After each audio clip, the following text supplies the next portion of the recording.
Good morning students. बच्चों, आज हम कक्षा 5 का संकल्पम प्रवेशिका पुस्तक का 10वां पाठ है नीति श्लोक पढ़ेंगे। नीति श्लोक क्या होते हैं बच्चों? नीति श्लोक में जीवन के लिए उपयोगी बातें, नियम, कायदे बताए जाते हैं, क्योंकि जो हमारे जीवन में काम आएंगे, जिनसे हम अच्छे मनुष्य बनेंगे, सद्पुरुष बनेंगे, अच्छे मानव बनेंगे, वो बातें इन नीति श्लोकों में बताई गई हैं कि क्या हमारे लिए अच्छा है और क्या बुरा है, कैसा व्यवहार हमें दूसरे के साथ करना चाहिए। वो सब बातें नीति की बातें होती हैं और वो इन श्लोकों में बताई गई हैं। जब हम पढ़ेंगे तो हम इन बातों को जानेंगे।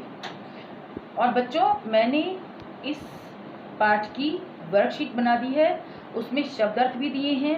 वो शब्द अर्थ आपको नोटबुक में करने हैं। यहाँ पर मैंने इसलिए नहीं लिखे हैं क्योंकि मैंने वो वर्कशीट में दे दिए हैं। इसके ये अर्थ, श्लोक के अर्थ और शब्द अर्थ, ये सब चीज़ें मैंने वर्कशीट में दी हैं। वर्कशीट का काम आपको पूरा करना है अपनी नोटबुक में, इसलिए मैंने यहाँ पर शब्द अर्थ नहीं लिखे हैं, अर्थ लिखा है। आइए। सुंदरो अपि सुशीलो अपि कुलीनो अपि महाधनः शोभते न बिना विद्याम विद्या सर्वस्य भूषणम। संदर्भ में हम बताएंगे बच्चों, जिस पुस्तक से श्लोक लिया गया है या कविता ली जाती है, जिस पुस्तक से ली जाती है, जिस पाठ से ली जाती है, वो हम संदर्भ में बताते हैं। अच्छा, देखें कि प्रस्तुत श्लोक हमारी संस्कृत की पाठ्य पुस्तक संकल्पम प्रवेशिका के नीति श्लोका पाठ से लिया गया है। प्रसंग में बच्चों जो कुछ भी श्लोक में या कविता में बताया जाता है, वही हम इन शॉर्ट में संक्षेप में बता देते हैं। प्रसंग देखते हैं। इसमें विद्यार्थी जीवन के लिए उपयोगी बातें बताई गई हैं। इसका अर्थ देख लेते हैं बच्चों कि सुंदरो अपि, सुंदर होने पर भी, सुशीलो अपि, सुशील होने पर भी यानी कि विनम्र होने पर भी, कुलीनो अपि, अच्छे खानदान का, अच्छे वंश का होने पर भी, महाधन और महाधनवान होने पर भी, शोभते न बिना विद्याम, शोभा नहीं देता है, बिना विद्याम, विद्या के बिना, शोभा नहीं देता है विद्या के बिना। कौन? मनुष्य। विद्या सर्वस्य भूषणम, इसलिए क्योंकि विद्या सबका आभूषण या भूषण है। विद्या सभी का भूषण है।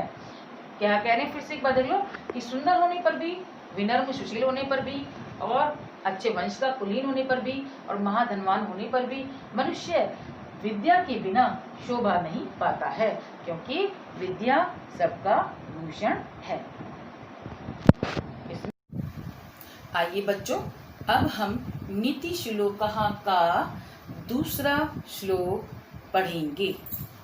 नमन्ति फलिनो वृक्षः नमन्ति गुणिनो जनः शुष्क वृक्षाश्च मूर्खाश्च न नमन्ति कदाचन। संदर्भ इसका बच्चों पहले जैसा ही लिखा जाएगा, क्योंकि सारे श्लोक हमारे एक ही पाठ से हैं, तो संदर्भ भी एक सा ही होगा।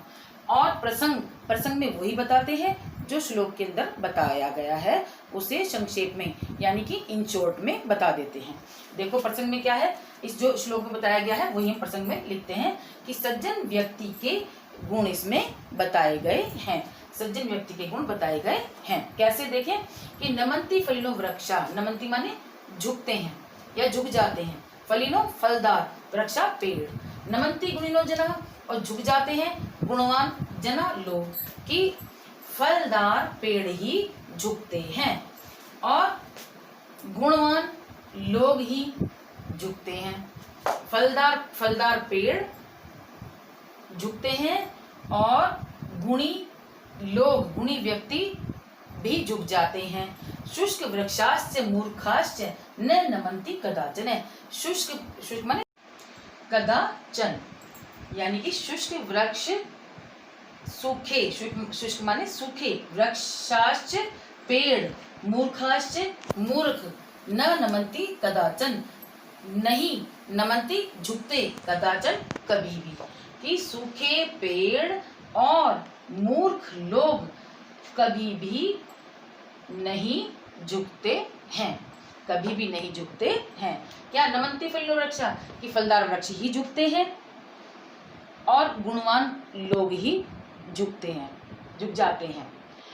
सूखे पेड़ और मूर्ख लोग कभी भी नहीं झुकते हैं। क्या भाव है कि जो घमंड गर्व करेंगे वो कम गुणी लोग ही करेंगे, गुणवान लोग और फलदार वृक्ष जिस प्रकार से झुक जाते हैं, फलदार वृक्ष जिस प्रकार से झुकते हैं, उसी प्रकार से गुणवान लोग भी झुक जाते हैं। ओके, आइए बच्चों, अब हम तीसरा श्लोक पढ़ते हैं। पुस्तकेषु च या विद्या परहस्तगतं धनम उत्पन्नेषु च कार्येषु न से विद्या न तद धनम। क्या है इसका संदर्भ? तो हम बच्चों पहले की तरह लिखेंगे, प्रसंग में जो श्लोक में बताया गया है वही लिखते हैं। देखें प्रसंग में क्या है कि प्रस्तुत श्लोक में जीवन के लिए उपयोगी नीति बताई गई है। जीवन के लिए क्या उपयोग में आने वाली बातें हैं वो बताई गई हैं कि देखो, पुस्तकेषु पुस्तकों में, है ना, लिखी हुई विद्या, पर हस्तगतम धनम, पर माने दूसरे के, हस्त माने हाथ में, गतम गया हुआ, धनम धन, दूसरे के हाथ में गया हुआ धन, उत्पन्नेषु च कार्येषु, समय पढ़ने पर या कार्य पढ़ने पर, न स विद्या न तद धनम, ना तो विद्या ही काम आती है और ना ही वह धन काम आता है। कौन सा धन? जो दूसरे के हाथ में चले गया है। कौन सी विद्या? जो पुस्तकों में लिखी हुई है, अपने पास, अपने दिमाग में नहीं है। ओके, तो देख लीजिए इसका अर्थ यहाँ पे अनुवाद, पुस्तकों में लिखी गई विद्या और दूसरे के हाथ में गया हुआ धन समय आने, यानी कि उत्पन्नेषु, समय आने पर अथवा जरूरत पड़ने पर, कार्य पड़ने पर सहायता नहीं करते हैं।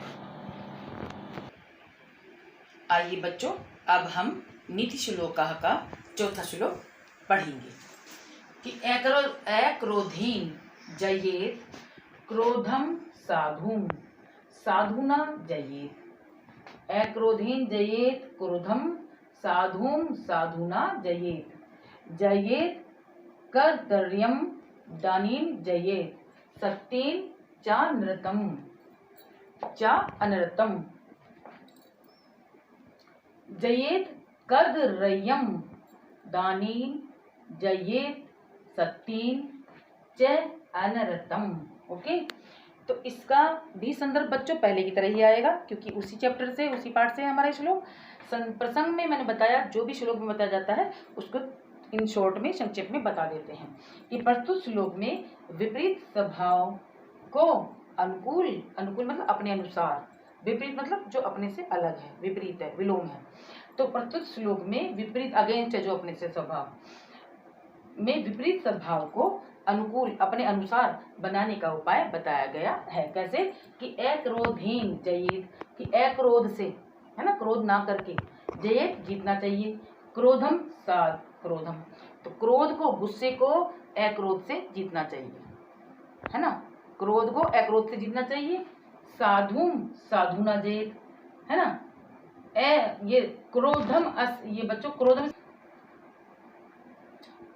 क्रोधम असाधुम साधुना जयेत, है ना, अक्रोध को तो, क्रोध को तो अक्रोध से जीतना चाहिए और असाधु को, यानी कि दुर्जन को सज्जनता से जीतना चाहिए, यानी कि असाधु को साधुपन से, सज्जनता से जीतना चाहिए। विपरीत करके मतलब जो गुस्से में है उसको आराम से, और जो दुर्जन है उसको सज्जनता से जीतना चाहिए।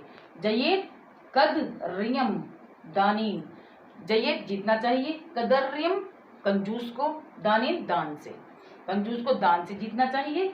जयेत सत्यम चान रतम, और असत्य को सत्य से जीतना चाहिए। जयेत जीतना चाहिए, सत्येन सत्य को, च अनृतम सत्य से, च अनृतम झूठ को या असत्य को, सत्येन सत्य से जीतना चाहिए। फिर इसका हम शब्द यहाँ इसका अर्थ दे लेते हैं बच्चों कि अक्रोध से क्रोध को जीतना चाहिए, सज्जनता से दुर्जन व्यक्ति को जीतना चाहिए, दान से कंजूस को जीतना चाहिए और सत्य से झूठ को जीतना चाहिए। यानी कि कोई झूठ बोला है तो उसके सामने सच बोल के, उसको सत्य का महत्व बता के उसको जीतना चाहिए। कंजूस को दान देकर, जो कंजूस है फिर उसे अपने आप ही लगेगा कि मैं इतना कंजूस हूँ। तो इस तरह से उन्होंने बताया है कि किस तरह से हमें विपरीत आचरण वाले को अपने अनुकूल बनाना चाहिए। आइए बच्चों, अब हम नीति श्लोकः का 5वां श्लोक पढ़ते हैं कि सुखार्थिने कुतो विद्या, विद्यार्थिनः कुतः सुखम, सुखार्थी वा त्यजेत विद्याम, विद्यार्थी वा त्यजेत सुखम। क्या मतलब कि संदर्भ तो इसका बच्चों पहले जैसा ही आएगा क्योंकि उसी पाठ से ये श्लोक है, और प्रसंग में क्या जो भी श्लोक में होता है उसे हम संक्षेप में यानी कि इन शॉर्ट में बताते हैं। प्रस्तुत श्लोक में विद्यार्थी जीवन के लिए उपयोगी बातें बताई गई हैं। कैसे देखें, सुखार्थी ने यानी कि सुख चाहने वाले को, कुतो कहाँ, विद्या, कि सुख चाहने वाले को विद्या कहाँ, विद्यार्थी ने कुते सुखम, कि विद्यार्थी को जो विद्या चाहता है, विद्यार्थी को सुख कुते मानी कहाँ, सुख कहाँ, सुखार्थी व त्यजेत विद्या, सुख चाहने वाले को विद्या त्याग देनी चाहिए और विद्या चाहने वाले को सुख त्याग देना चाहिए। विद्यार्थी को सुख त्याग देना चाहिए क्योंकि तभी विद्या मिलेगी, और सुख चाहने वाले को विद्या त्याग देनी चाहिए क्योंकि वो आराम में रहेगा, सुख में रहेगा तो उसको विद्या नहीं आ पाएगी। इसमें यहाँ पे अर्थ देख लेते हैं बच्चों कि सुख चाहने वालों को विद्या कहाँ, कुतः कहाँ, कुतो कहाँ, और विद्या चाहने वालों को सुख कहाँ, सुख चाहने वाले को विद्या छोड़ देनी चाहिए और विद्या चाहने वाले को सुख छोड़ देना चाहिए। बच्चों आज हमारे ये नीति श्लोका के 5 पूरे श्लोक पूरे होते हैं। बच्चों इसके वर्ड मीनिंग मैंने आपको वर्कशीट में दे दिए हैं, उसमें से आपको करने हैं, बिल्कुल कंपलसरी करने हैं, और वर्कशीट नोटबुक में करनी है और बुक एक्सरसाइज भी अपनी पूरी फिल करनी है। ओके।